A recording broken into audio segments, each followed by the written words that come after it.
नमस्कार। हमारी खास पड़ताल में आप सभी का बहुत बहुत स्वागत है। स्टेम सेल में हो रही धोखाधड़ी को लेकर यह हमारी दूसरी सीरीज है। इससे पहले भी हमने बताया कि कानपुर में किस तरह से स्टेम सेल को लेकर धोखाधड़ी हो रही है, मरीजों को बेवकूफ बनाया जा रहा है। अब उसी कड़ी की अगली खबर हम आपको बताने जा रहे हैं।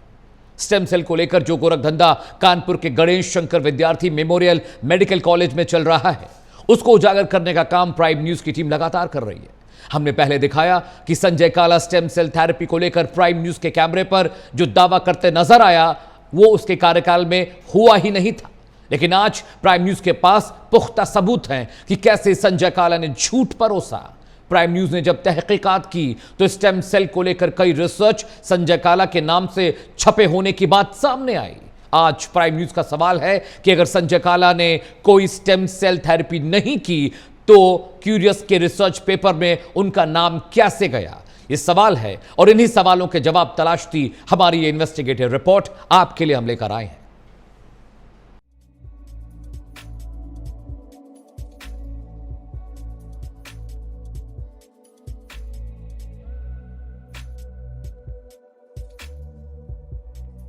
क्या होगा जब कोई माँ बाप अपने ऑटिस्टिक बच्चे को ठीक करने के लिए लाखों रुपए तक खर्च कर दें और उन्हें बताया जाए कि यह इलाज वैज्ञानिक रूप से मान्य ही नहीं है? क्या होगा जब डॉक्टर दावा करे कि उसने किसी बच्चे पर स्टेम सेल थेरेपी से सुधार कर दिया है, लेकिन दस्तावेज बताएं कि उस डॉक्टर के अधीन तो कोई मरीज भर्ती ही नहीं हुआ? और सबसे अहम क्या होगा जब खुद भारत सरकार कहे कि इस थेरेपी का कोई वैज्ञानिक आधार ही नहीं है? ऑटिज्म स्पेक्ट्रम डिसऑर्डर यानी कि ASD एक ऐसा न्यूरो डेवलपमेंटल डिसऑर्डर है जो जन्म से पहले या बाद में मस्तिष्क के विकास को प्रभावित करता है। दुनिया भर में लगभग 0.76% आबादी इससे प्रभावित है। भारत में भी ये आंकड़ा 1 से 2 प्रति 1000 बच्चों तक पहुंच चुका है।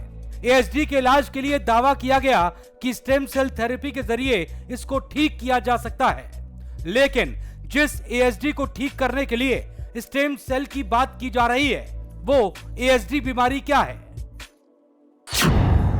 आंखों में आंखें डालकर बात ना करना, नाम पुकारने पर प्रतिक्रिया नहीं देना, दूसरों की भावनाएं या इशारे ना समझ पाना, दोस्ती करने या रिश्तों को निभाने में दिक्कत, अकेले रहना पसंद करना, लोगों से दूरी बनाना, बहुत कम या बहुत ज्यादा नींद, मूड स्विंग्स, गुस्सा या झुंझलाहट, या फिर मिर्गी। हर ASD बच्चा अलग होता है।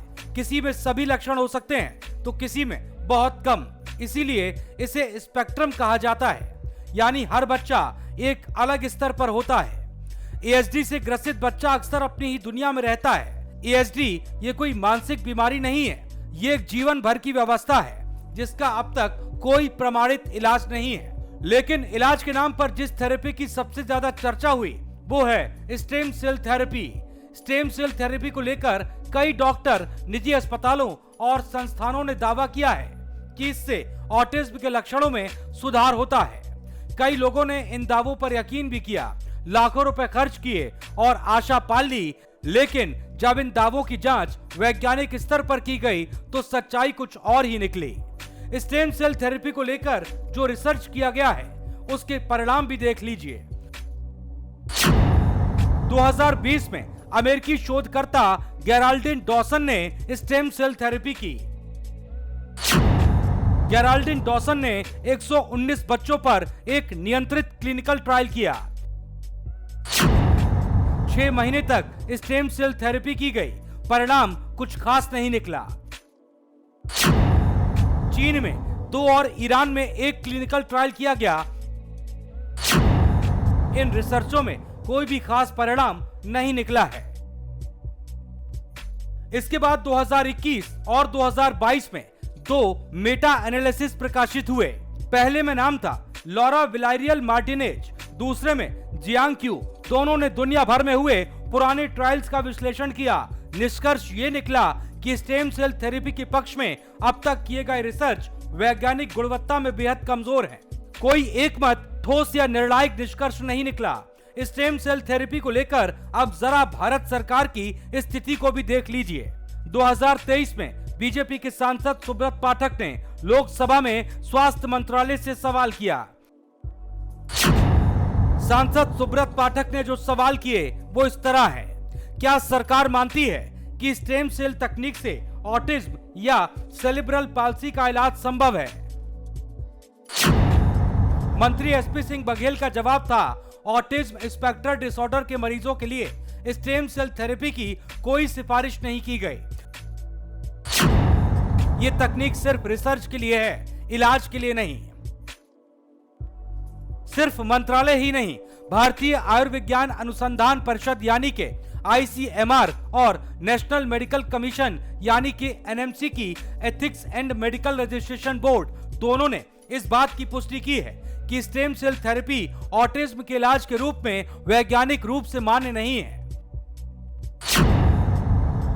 ICMR की 2021 की गाइडलाइन है, स्टेम सेल थेरेपी का उपयोग केवल क्लिनिकल ट्रायल के तहत किया जा सकता है। इसका प्रचार या क्लिनिकल उपयोग जब तक पर्याप्त वैज्ञानिक प्रमाण न हो, नैतिक रूप से गलत है। NMC की दिसंबर 2020 की रिपोर्ट में यह तक कहा गया है, ASD के इलाज में स्टेम सेल थेरेपी का प्रचार और विज्ञापन प्रोफेशनल मिसकंडक्ट माना जाएगा। लेकिन स्टेम सेल थेरेपी को लेकर कल प्राइम न्यूज के कैमरे पर दावा किया गया था कि उनके कार्यकाल में कोई स्टेम सेल थेरेपी नहीं की गई, कोई भी मरीज एडमिट नहीं हुआ। प्राइवेट जो हॉस्पिटल्स में हुई है वो आप उसमें कैसे शामिल कर? कहाँ हमने शामिल किया? दिखाई पेपर में कहाँ लिखा हमने प्राइवेट अस्पताल को शामिल किया? आप क्यूरियस की बात कर रहे हैं ना? कहाँ उसमें कहाँ लिखा है? एक जगह दिखा दीजिए। आपने कहा कि सारे BST मेरे पास रखी हुई है। सर आपने कहा कि 200 के आसपास आपने वो किए। मैंने नहीं किए, डॉक्टर राजपूत ने किए हैं और ना ही मेरे अंडर पेशेंट एडमिट थे। तो आपके अंडर में सिर्फ एक हुआ?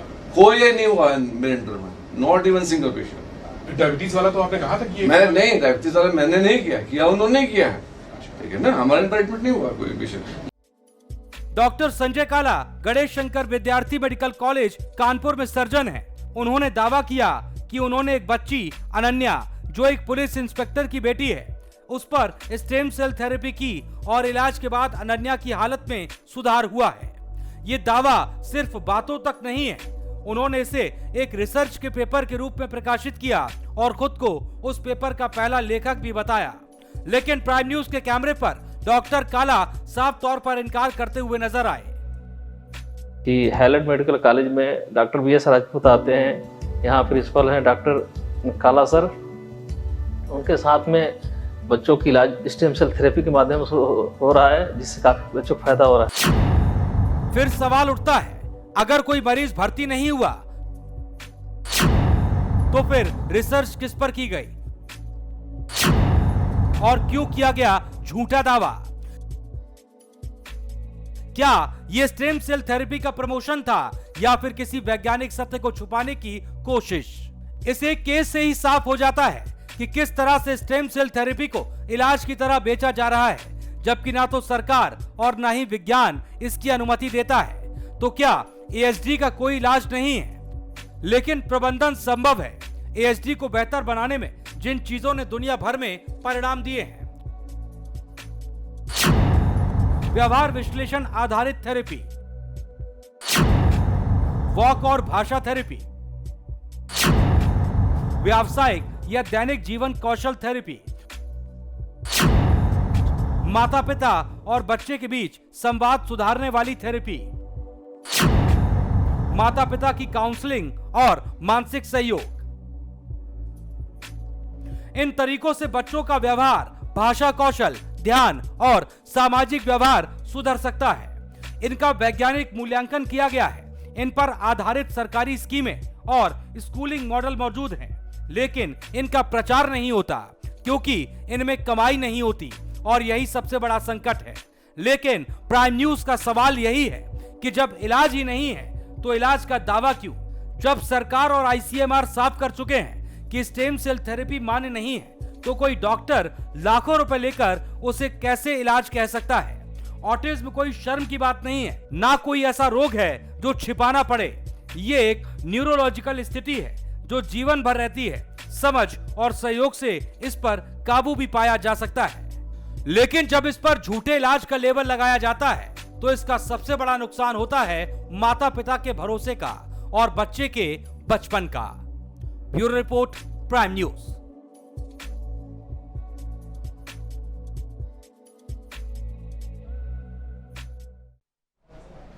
और इस खबर पर ज्यादा तफसील और डिटेलिंग के लिए हम सीधे लखनऊ चलते हैं। विवेक मेरे सहयोगी लखनऊ से मेरे साथ जुड़े, जिन्होंने ये पूरी इन्वेस्टिगेटिव स्टोरी की है, इसके कंटेंट और इसका जो भी आप अभी टेलीविजन पर जो भी आप देख रहे थे सारी स्टोरी और कंटेंट खुद विवेक ने किया। विवेक, अब बहुत आश्चर्यजनक है, हम लगातार ये तीसरी हमारी सीरीज है, किस तरह से संजय काला स्टेम सेल थेरेपी के नाम पर तमाम जो मरीज हैं उनको बेवकूफ़ बना रहा। और अब जब आपने कैमरे पर पूछा तो वो इस बात से वो मुकर गया, लेकिन हमारे पास सबूत है, उस बच्ची का सबूत जिसकी स्टेम सेल थेरेपी की गई है। और क्या बड़े खुलासे हुए आपकी इन्वेस्टिगेशन में विवेक?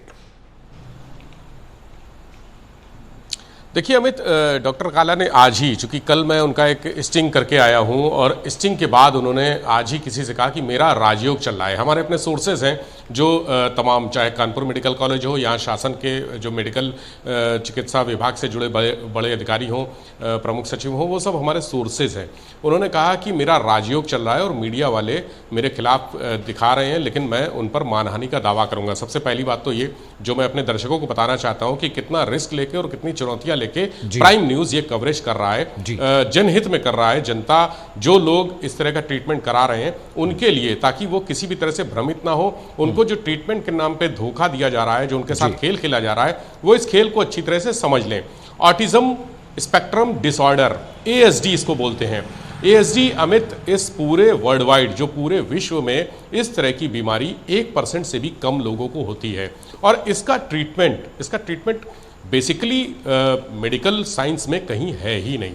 ये हम लोगों ने बीते 2 दिन में जब इस केस की पड़ताल शुरू की, ऑटिज्म स्पेक्ट्रम डिसऑर्डर की पड़ताल शुरू की, तो बहुत सारे जर्नल पढ़े, बहुत सारी रिसर्च पढ़ी, बहुत सारी चीज़ें पढ़ी। डॉक्टर काला से भी बातचीत की, जो स्टिंग है वो तो अलग है, लेकिन उनसे जो बातचीत हुई, 1-2 घंटे बैठकर उनसे बातचीत हुई, उन्होंने दावा किया कि जिस अनन्या का उन्होंने इलाज किया है वो प्रोग्रेस कर रही है, उसका इलाज सही दिशा में जा रहा है। उनका दावा है कि 40% तक उसको लाभ मिला है इस ट्रीटमेंट से। जबकि जो वर्ल्ड वाइड जर्नल है, वर्ल्ड वाइड जो रिसर्च हुई हैं, अमेरिका में एक रिसर्च का हवाला दिया गया है, इटली में एक रिसर्च हुई है, चाइना में 2 लोगों पर रिसर्च हुई है, लेकिन उस रिसर्च के कोई परिणाम नहीं आया। और ये कहा गया कि किसी भी तरह से ये थेरेपी, स्टेम सेल थेरेपी, जिसको STP शॉर्ट में बोलते हैं, STP किसी भी तरह से ASD में उसका इम्प्लीमेंट होता है, उसको अप्लाई करते हैं, तो उसका कोई फ़ायदा नहीं है। रिकमेंडेशंस भी हैं, जो अपनी इंडियन कमेटी है, ICMR और तमाम जो MCI जैसी बड़ी संस्थाएं हैं, उन्होंने रिकमेंड किया है कि स्टेम सेल थेरेपी को आप किसी भी तरह से ASD में लागू नहीं कर सकते, और वो कहीं से भी वायबल नहीं है, क्योंकि उसके रिजल्ट्स जो हैं वो बहुत अच्छे नहीं आए हैं। डॉक्टर काला का कहना यह है कि अगर फायदा नहीं होगा तो नुकसान भी नहीं होगा। उनका दावा यह है कि हम जो ट्रीटमेंट कर रहे हैं या क्लिनिकल ट्रायल कर रहे हैं, हालांकि क्लिनिकल ट्रायल और रिसर्च की बात से उन्होंने नाइत्तेफाकी की कि हम किसी भी तरह का क्लिनिकल ट्रायल नहीं कर रहे हैं। उन्होंने कहा कि हम एक रिसर्च कर रहे हैं, और जो हमारे सब्जेक्ट होते हैं, यानी जो पेशेंट आते हैं हमारे पास, जिनको कहीं से भी उम्मीद नहीं होती है कि अब वो ठीक हो पाएंगे या आगे का जीवन उनका बेहतर हो पाएगा, हम उन पर उनकी सहमति से ये रिसर्च करते हैं। ठीक है, उनसे लिखा पड़ी, उनका वीडियो भी बनाते हैं कि आप अप्रूव कर रहे हैं, आप सहमत हैं या नहीं है। ये सारी जो कानूनी विवेक, मेरा एक सवाल है, माफी चाहता हूं, आप कंटिन्यू करिएगा। अगर ये डॉक्टर कह रहा है कि इसने स्टेम सेल थेरेपी नहीं की है, क्यूरियस के रिसर्च पेपर में नाम कैसे छप गया? ये कैसे हो गया फिर? प्लीज कंटिन्यू विवेक। सबसे बड़ी बात अमित, आपका बिल्कुल जेन्युइन सवाल है, वो वाजिब सवाल है। क्यूरियस, चूंकि अमेरिका में एक मेडिकल से जुड़ी एक बड़ी कॉन्फ्रेंस हुई थी, वहाँ पर डॉक्टर काला और उनकी टीम ने जो यहाँ पर रिसर्च किए थे, यहाँ पर स्टडी की थी, इस तरह की स्टेम सेल थेरेपी को लेकर अपने जो प्रयोग किए थे, एक्सपेरिमेंट्स किए थे तमाम पेशेंट्स पर, यह कहा जा रहा है कि 200 के आसपास पेशेंट्स पर उन्होंने अलग अलग 17 तरह की बीमारियों पर स्टेम सेल थेरेपी का इस्तेमाल किया। जबकि जो एक्सपर्ट्स हैं वो ये कहते हैं कि stem cell therapy blood cancer में थोड़ी बहुत फायदा देती है, ब्लड कैंसर में, लेकिन बाकी जो बीमारियां हैं, डायबिटीज 2 की बात कर रहे हैं डॉक्टर काला कि डायबिटीज 2 के पेशेंट भी हमने ठीक किए, लेकिन वो निराधार है। बहुत सारे एक्सपर्ट से बात की है, उनको हम आगे दिखाते रहेंगे, इसी अपने शो में आगे उनको भी सामने लाएंगे। लेकिन डॉक्टर काला जो झूठ बोल रहे हैं, उन्होंने कहा कि मेरा कोई लेना देना नहीं है। वो वीडियो अमित आपने भी देखा होगा स्टिंग वाला, जिसमें उन्होंने कहा कि मेरा कोई लेना देना नहीं है, मैंने किसी पेशेंट को मेडिकल कॉलेज में अपने अधीन भर्ती नहीं किया है। लेकिन जो क्यूरियस एक बड़ा जर्नल है, मेडिकल साइंस से रिलेटेड रिसर्च को प्रकाशित करता है, उसमें जो 9 पन्ने की एक रिपोर्ट प्रकाशित हुई है स्टेम सेल थेरेपी को लेकर, जो कानपुर में हुई, उसमें सबसे पहला नाम डॉक्टर काला का ही है। अगर वो इस पूरे स्टेम सेल रिसर्च थेरेपी और जो क्लिनिकल ट्रायल हैं, अगर वो एसोसिएट नहीं थे, तो वो लेखक इस पूरे एपिसोड के, इस पूरे जो शोध है, जो रिसर्च है, जो पेपर में पब्लिश हुई है, उसके लेखक कैसे हो सकते हैं। और एक बात और इंपॉर्टेंट है कि इस जो मरीज जिनके अंडर में भर्ती हुए हैं, उनका नाम है अनुराग सिंह, डॉक्टर अनुराग सिंह। उनका कहीं नाम ही नहीं है। अनुराग सिंह के भी संपर्क में कई लोग हैं, बहुत सारे मेडिकल कॉलेज के जो डॉक्टर्स हैं। अब वो प्राइम न्यूज़ के ऑफिस में फ़ोन करते हैं, मुझको फ़ोन करते हैं, नोएडा फ़ोन करते हैं कि आप लोगों ने जो दिखाया है उसमें अनुराग सिंह जिनके अंडर में सब भर्ती हुए थे, उनका तो कहीं नाम ही नहीं है। तो जहाँ पर जो क्यूरियस का पेपर है, रिसर्च पेपर पब्लिश हुआ है, उसमें सिर्फ डॉक्टर के जो अपने खास लोग हैं उनके नाम है और पहला नाम डॉक्टर है। उन्होंने कहा कि मेरे अंडर में कोई भर्ती नहीं हुआ, तो पहला झूठ उनका यहाँ पर पकड़ा गया कि क्यूरियस के रिसर्च जो पब्लिश हुआ है, जो पेपर पब्लिश हुआ है, उसमें पहला नाम राइटर के तौर पर डॉक्टर संजय काला का है। ये उनका पहला झूठ था। दूसरा झूठ, उन्होंने कहा कि हम रिसर्च करते हैं, हम क्लिनिकल ट्रायल नहीं करते हैं। तो बहुत सारी जो उनकी रिसर्च हुई है, शोध हुई है, क्लिनिकल ट्रायल भी हुए हैं, ये बात भी प्रूव हो गई है। बहुत सारे मरीज, बहुत सारे लोग कह रहे हैं। एक और झूठ उन्होंने बोला कि ये स्टेम सेल थेरेपी नहीं है। उन्होंने कुछ डिप्राइव्ड सेल, चूंकि वो एक बहुत टेक्निकल शब्द है मेडिकल साइंस का, डिप्राइव्ड सेल्स की वो थेरेपी करते हैं, यानी आपके शरीर से वो बोन मैरो निकालेंगे और उसमें से कुछ चीज़ें अलग करके उसको वापस आपके शरीर में डालेंगे, और इसमें किसी की अनुमति की ज़रूरत नहीं है। ये वो खुद भी कर सकते हैं, जो रिसर्च कर रहा है वो खुद कर सकते हैं। बहुत सारी ऐसी बातें हैं जिसमें डॉक्टर काला लगातार फंस रहे हैं और उनके झूठ एक के बाद एक सामने आ रहे हैं। और जो आज, यानी कल हम लोगों ने खबर चलाई, परसों भी इसका एक रिसर्च और होमवर्क करके एक खबर चलाई।